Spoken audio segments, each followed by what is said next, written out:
In this video, we are going to cover the magnetic effect of current. In 18th, scientist Hans Ørsted observed that current flowing in a circuit affects the direction of needles of the compass. Picture given below shows his experiment. When there is no current, the compass needle is directed like this.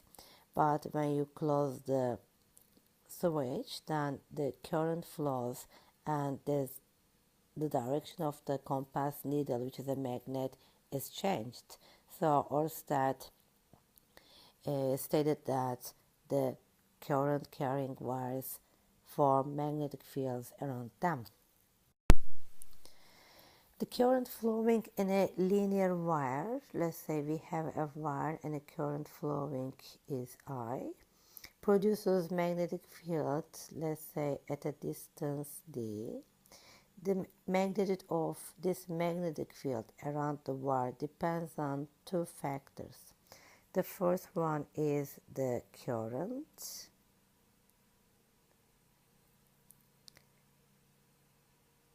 I, and the second one is the distance to the wire, d. The magnetic field I'm going to state as B.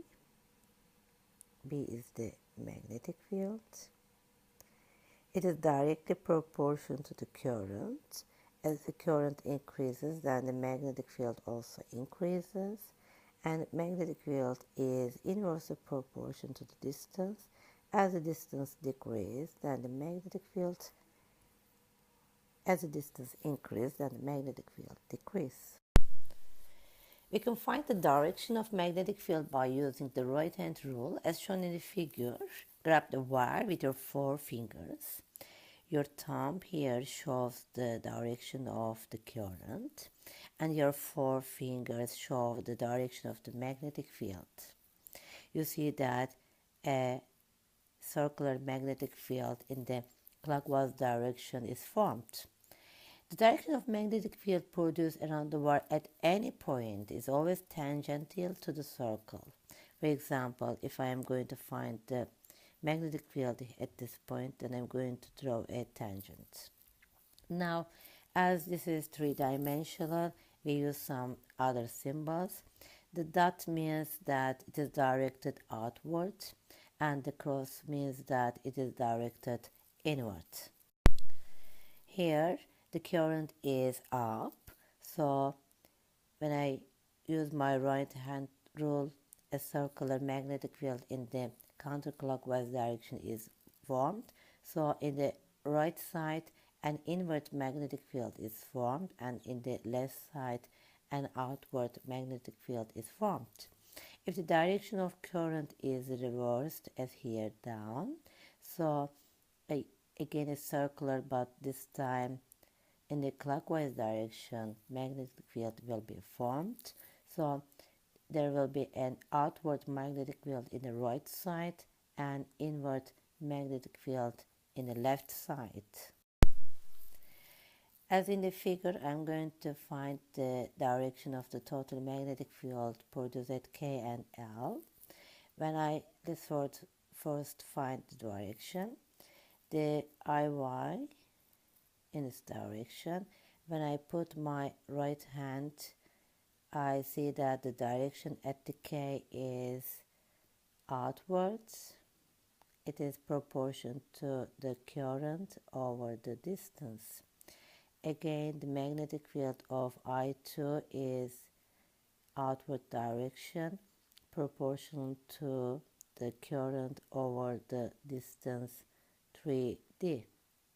So you see that the total magnetic field is 3I over D proportional, and it is directed outward.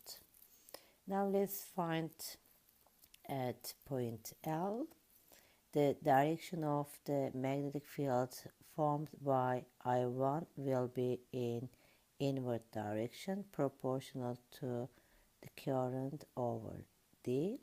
The magnetic field of I2 will be in the outward direction proportional to 3I over D.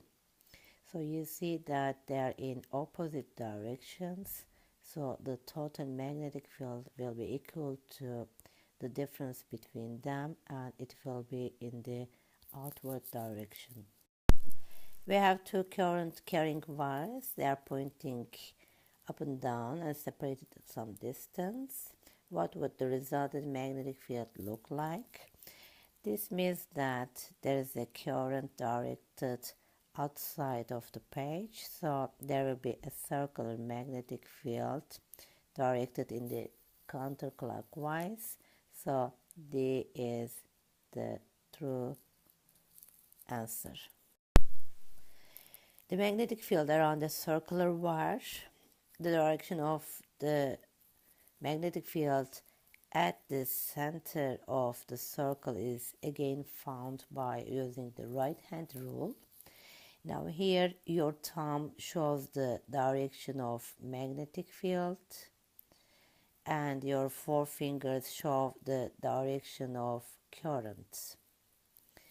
And the magnitude of current is again proportional to the current passing through the wire, and it is inversely proportion to the distance, but this time the radius of the circle.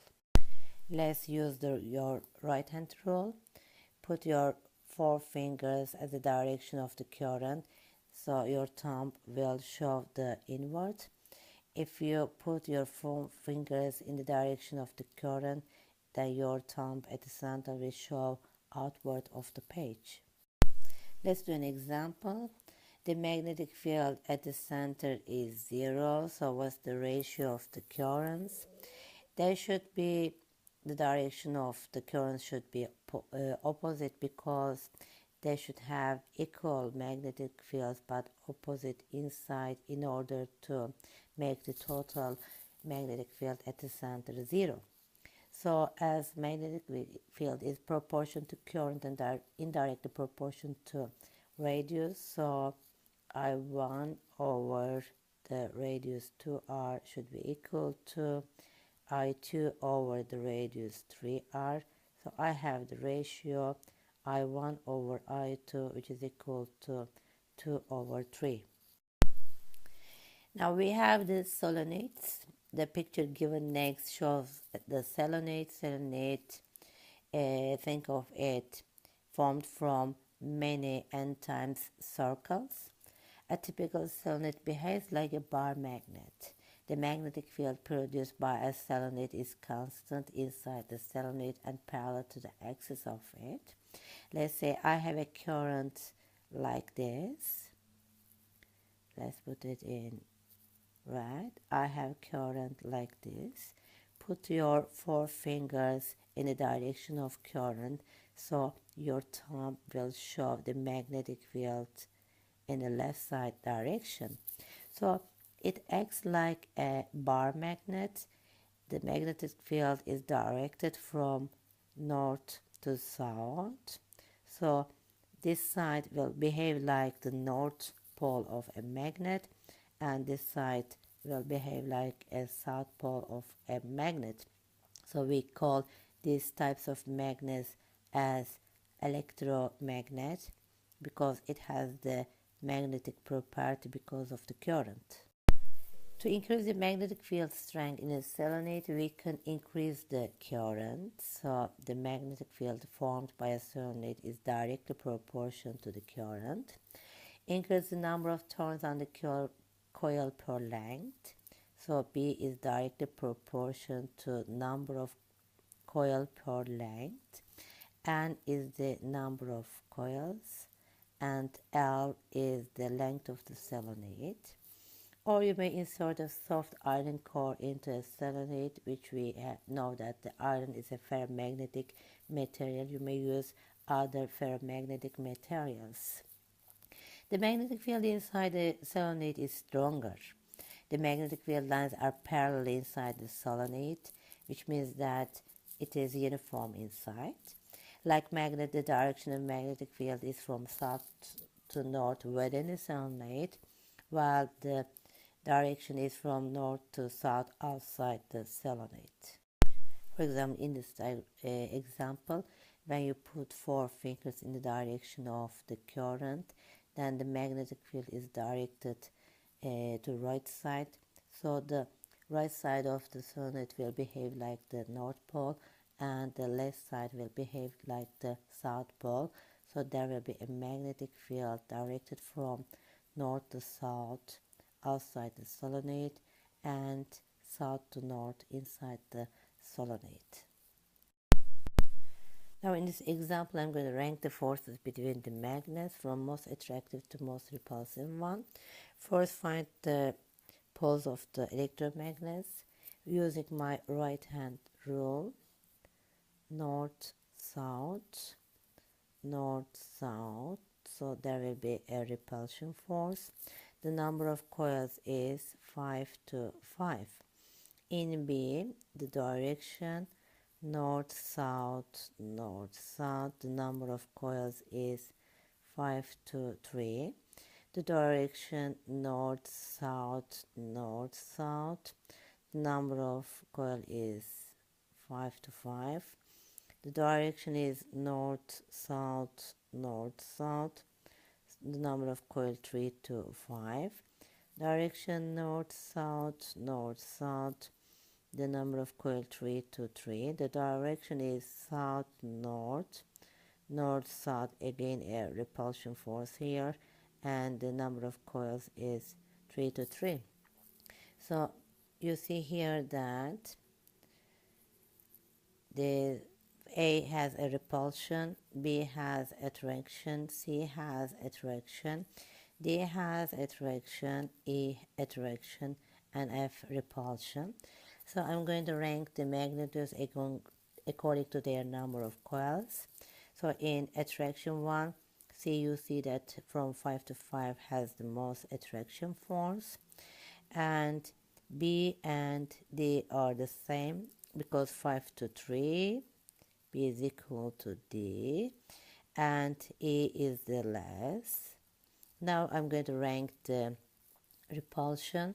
So most repulsive will be in the right side, so I'm going to rank as F to A.